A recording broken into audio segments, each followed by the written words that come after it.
Minutos, você deve ter visto essa notícia que a gente vai falar agora, claro, inclusive aqui no Metrópolis.com, e a gente vai falar muito mais agora, com mais detalhes, porque vale muito o registro. É fundamental que a gente faça o registro dessa história novamente. Após ser brutalmente espancada pelo ex-jogador de basquete Igor Cabral, uma mulher de 35 anos, que é a ex-namorada dele, ficou com o rosto desfigurado e sem condições de falar.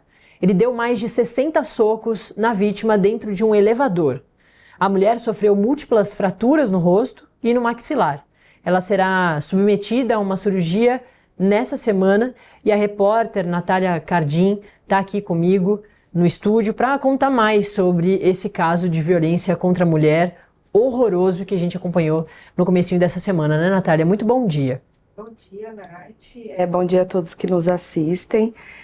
Como a Nath falou, né, é um caso que assusta a todos, assim, ela foi espancada, né, uma agressão brutal, levou mais de 60 socos dentro de um elevador. O que a gente pode falar esse caso aconteceu em Ponta Negra, na zona sul de Natal, no último sábado, né?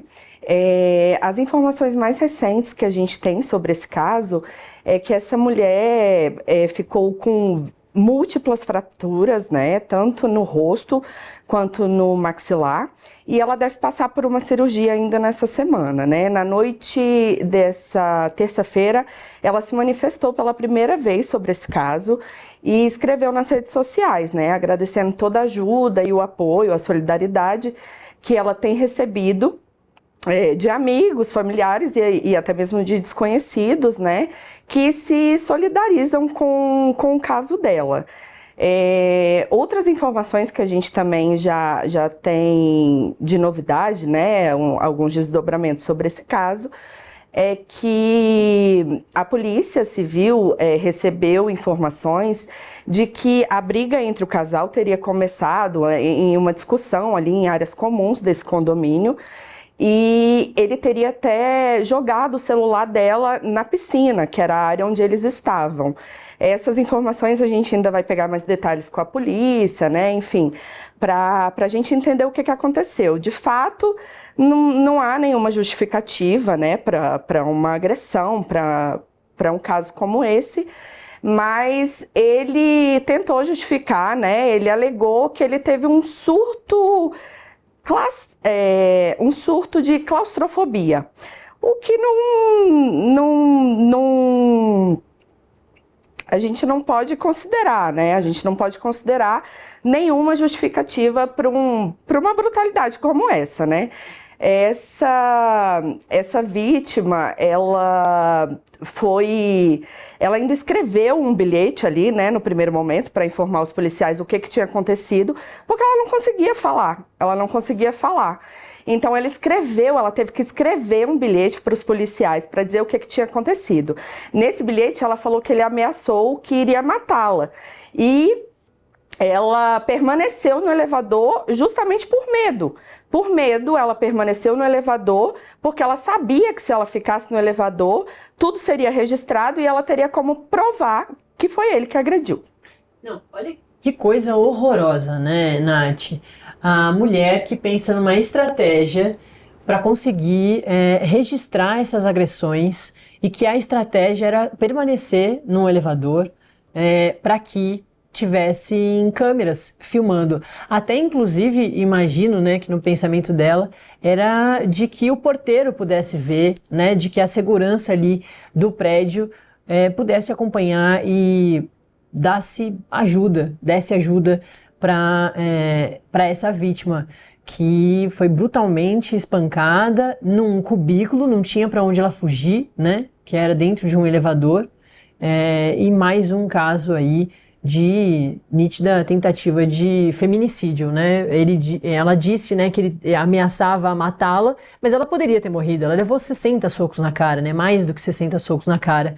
A gente vê essa imagem que é muito forte de como ela ficou, e como você disse, ela teve que escrever para conversar com a polícia. Ela não conseguia falar, porque ela não consegue. Ela machucou a boca, o nariz, deve estar com dificuldade para respirar, não está enxergando porque os olhos ficaram fechados. Então ela precisou escrever para conseguir registrar o que ela tinha a dizer à polícia. É um negócio muito horroroso que a Natália Cardin está apurando aí aos poucos. E claro, Nath, volta para trazer mais detalhes, não só hoje, mas ao longo da semana, porque a gente sabe que essa história ainda vai render bastante e a gente precisa registrar esses casos para que mais mulheres sejam protegidas e para que isso não aconteça mais, né?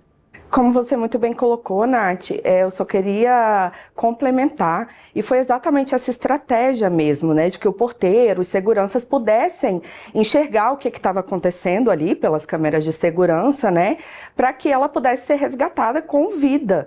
E quando o elevador chegou ali, né, no térreo, testemunhas, enfim, o segurança que acionou a polícia, né, a polícia militar, eles logo tiveram que conter o agressor, né, para que ele não fugisse, e deram ali os primeiros apoios, o primeiro apoio para essa vítima, né.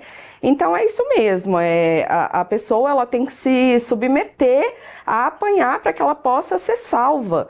É realmente uma situação grotesca, né? A gente fica muito incomodado com as imagens que a gente vê ali.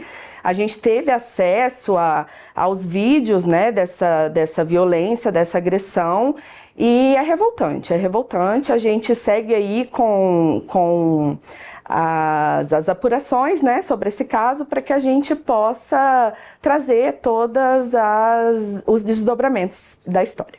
É isso. Muito obrigada, viu, Nath? Muito obrigada, Nath. Um bom dia a todos. Natália Cardin, nossa repórter, que está aí à frente dessa história.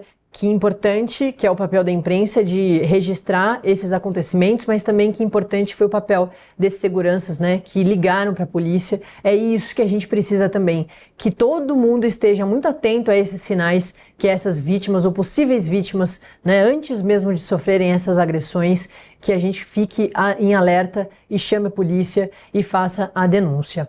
9h21, dá tempo ainda da gente chamar a Cíntia Rodrigues de novo, diretamente lá da Itália, país onde estava a deputada federal Carla Zambelli, que estava foragida há mais de 2 meses e por causa de uma denúncia de um deputado italiano que falou à polícia o endereço de onde ela estava, ela teve a sua prisão registrada, aconteceu a prisão da Carla Zambelli e é por isso que eu volto à Itália para conversar com a Cíntia.